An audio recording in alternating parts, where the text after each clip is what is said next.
Rachel Dolezal. Ladies and gentlemen, I am a stan. That's what the kids are saying these days. They're saying you got to be a stan when you like something. I think it stands for stalker fan. They've kind of put it together, and that makes you a stan for those of you who are not hip, like I am not hip. But let me remind you who Rachel Dolezal is, just in case you forgot, in case she's been memory holed somehow. She was the woman who spent more than 10 years rising to become a chapter president of the NAACP by posing as a Black woman, just pretending that she was Black. She also became a teacher of Africana Studies at East Washington University. And suddenly, her parents started speaking out and were like, hey, I know she's kind of climbing the ladder as a strong Black woman, but actually she's 100% white. And that's just makeup that she's wearing. And she's kind of kinked out her hair.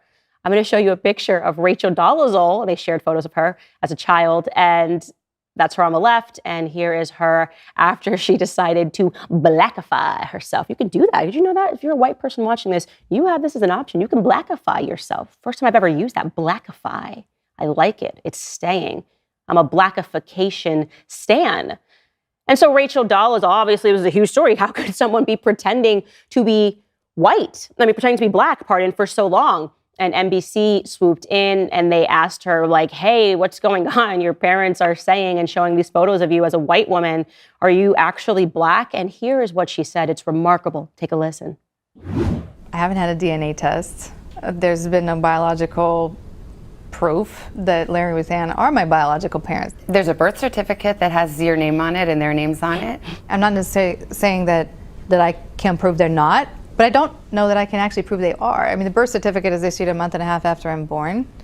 It certainly, there were no medical witnesses to my birth. Well, I definitely am not white.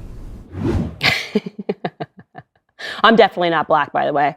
I'm 100% Japanese. Yeah, I've seen a birth certificate from my parents, and they're not Japanese. But I don't know, when I wasn't there, I was there, but I obviously don't know for sure when that birth certificate was issued. I'm Japanese. I just want to make it very clear that I am Japanese.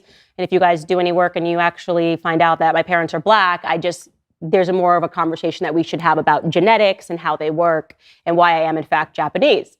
It's brilliant. I love her. When you just get caught in the lie, just go harder, just go a little harder into the lie. Blackify the lie. So obviously this disgraced her. It completely changed her life. She was sacked. NAACP stopped using her as the president. And she had to just, change her careers. But she's still identifying as Black. So why am I a stan for Rachel Dolezal?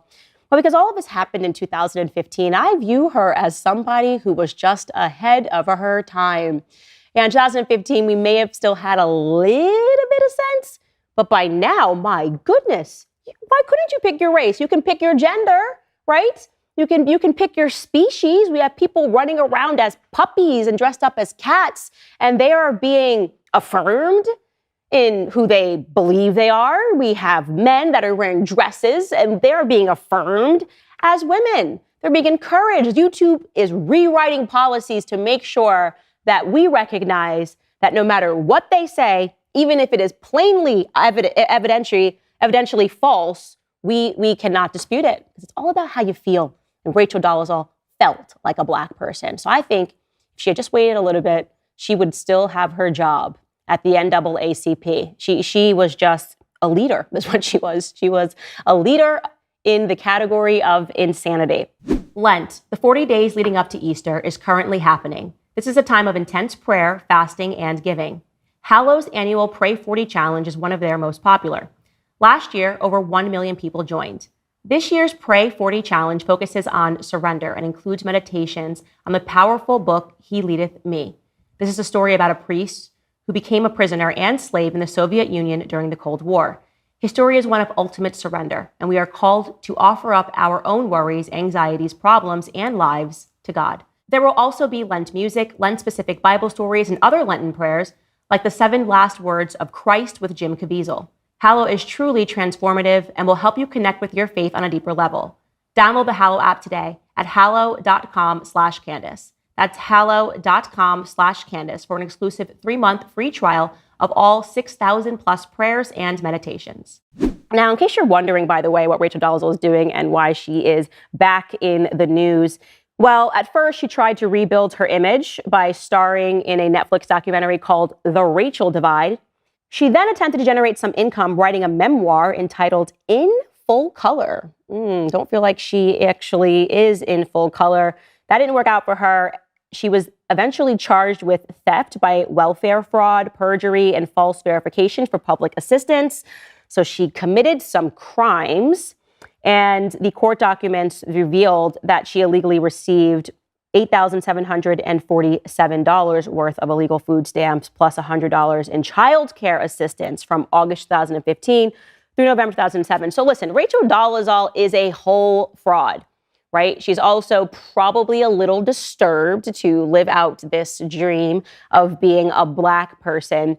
But that never stops anybody at the Department of Education, right? Because they're just like, yeah, if you're doing that, I definitely want you teaching children. So unbelievably, Rachel Dolezal is today an elementary school instructor at Sunrise Drive Elementary School. Yeah. What does that really say about the state of things? We really are not picking from the cream of the crop. I shouldn't say cream because she's Black, right? But yeah, she's actually able to be in front of children and to teach them. So you can only imagine what that is. And if you are outraged, you have every right to be, because of course I am being facetious. This is utter madness. It is indicative of everything that is wrong in our society, and yet it is allowed to happen. And of course, because pornography is also one of the curses of our modern society, Rachel Dolezal is now doing porn.